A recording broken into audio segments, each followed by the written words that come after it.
obviously. But there must be thousands, millions of really old ones that have been forgotten, disappeared over time. And so new ones have to take their place. And this is a more recent one. Some of you might have heard me do this one before. I could say it's a true story. You'll have to make up your own mind about that. It's a partly true story, definitely. It's something that happened to me years ago, probably 20 years ago, before I had a mobile phone. If I'd had a mobile phone, it couldn't have happened, because I would have just used the phone to call for help. But I'd been doing a gig in the afternoon. This was sort of early December, late November, that time, you know, beginning of the Christmas period.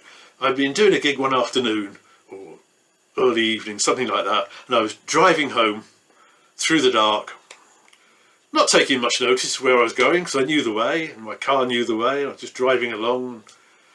It suddenly dawned on me that whatever I did, my car was gradually getting slower and slower. And I don't know much about cars, but I knew I hadn't run out of petrol. You know, tried foot on the accelerator and changing gear and things, but whatever I did, it just gradually drifted to a halt. And so I sat there in the car for a minute thinking, well, I tried to start it again, you know, and it wouldn't start. So I sat there thinking, have I passed a village? Have I passed a phone box or something back the way I was going? Can I go back there and call for help? And I couldn't remember seeing anything back that way. So I thought, oh, well, I'll have to walk down the road the way I was going and see if I can find help down that way somewhere. Find a phone box or a pub or something, and I can go in and phone the AA.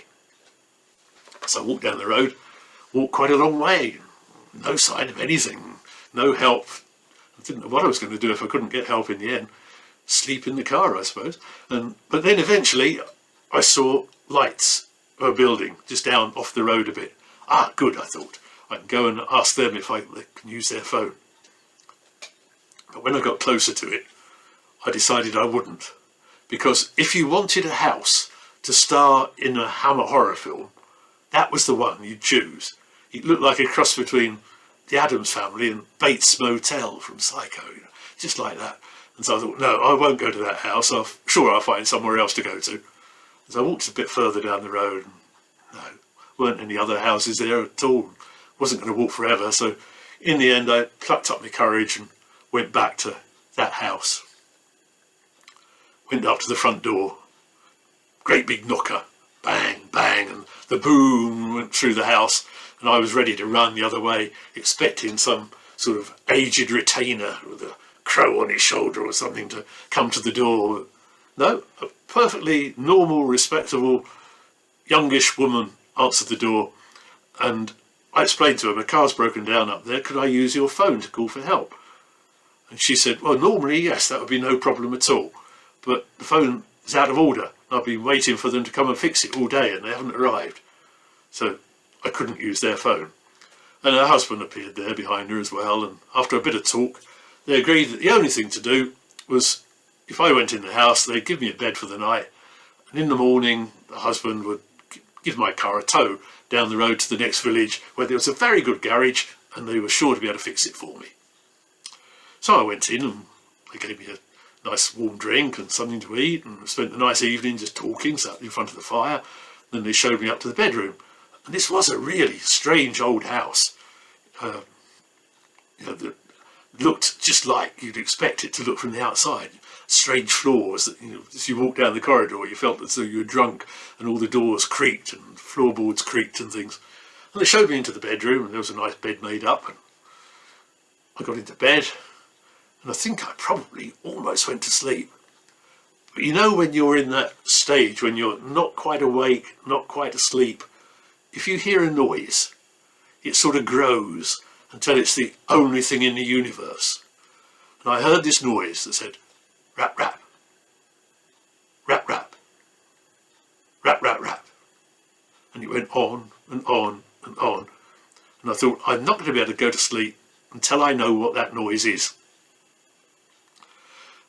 And so I got out of bed and went over to the window, and if this had been a Hammer horror film, I would have opened the curtains and there would have been a finger tapping on the window, even though I was 3 floors up. But you know, then the camera angle would change and you see it wasn't a finger, it's a twig off a tree. But I looked out the window, right kind of diamond window panes, things like that, but no fingers, no twigs, no nothing, just blackness. And over there by the window, in fact, the rap rap, rap rap noise was quieter. So I thought it must be coming from in the house. So I went across and opened the bedroom door and listened, and sure enough, yeah, it was coming from somewhere in the house. So I went out and walked up the passage one way, and the rap rap, rap rap got quieter. Turned round, went back the other way, and yes, it was definitely that direction somewhere. And there was a spiral staircase. Obviously went up to the attic. And immediately, all those old stories that you've read about the mad wife in chains up there in the attic, or the son who turns into a werewolf at full moon, it all flashes through your mind. But for some reason, I decided to go up. And I went up this spiral stair. And at the top, there were 3 doors.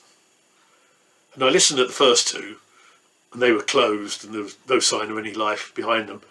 And the rap, rap, rap, rap noise was quite quiet. But the 3rd door was just slightly ajar, and there was a little bit of light just coming from around the edge. And so I listened at this door, and rap, rap, rap, rap, definitely coming from that room. And so I pushed the door, just gently. And it didn't go or anything like that, it just silently swung open. So silently that the woman in the room didn't hear me. And she was standing there in the middle of the room with a knife and scissors and string. It was that nice kind woman who'd given me the bed for the night. There she was, looking with the knife there. And then she turned and faced me and said, "Sorry, did I wake you up? It's this wrapping paper, it's so noisy."